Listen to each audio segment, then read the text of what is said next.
各位就呢幾日就有啲忐忑，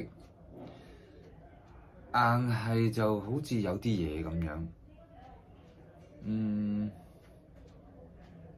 即係天災人禍嗰啲大把人講啦，我都唔想講。就前日啦，4月4號就交咗一個新嘅節氣啦。咁一個節氣就掌管15天啦。咁而我嘅感覺咧，尤其是今日啦，特別今日6號啊，4月6號星期日，就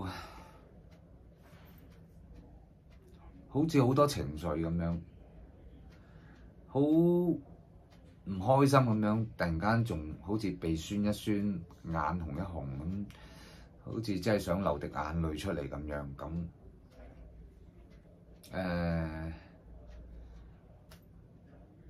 真係唔想成日講嗰啲咩天災人禍啦，因為太過抽水。但係我都寄語大家就自求多福啦。就呢段時間，因為一個節氣啊嚇，因為啱啱4月4號清明啦，清明交咗一個清明嘅節氣。咁啊，15日後就交另一個節氣啦，咁就叫谷雨啦。咁喺嚟緊呢10零日裏邊，就大家都可能小心啲啦，樣樣都小心啲啦。咁係啦，而呢個農曆啱而家呢個農曆3月咧，就叫庚辰月啦。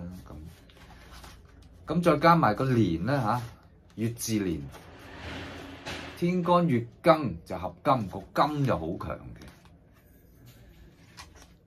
咁啊，地支就火土嚇，火土金，咁啊再增旺咗個天干。金嘅特性係一啲金融啊嗰啲啦，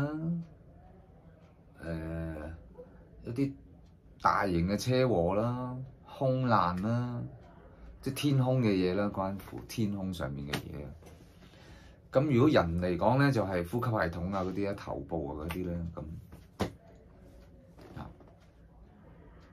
不過即係大吉利是啦嚇。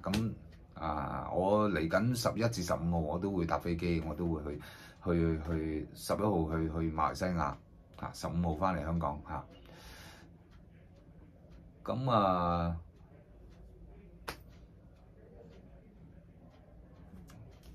係咯，唔知點同大家講個感覺，希望就係事事都係逢凶化吉啦，大家都係自求多福啦。仲有打仗，金係打仗，當然唔係講緊而家打緊嘅仗啦。咁當然而家打緊嘅仗係會繼續啦。咁亦都擔心新嘅仗要開戰啦。咁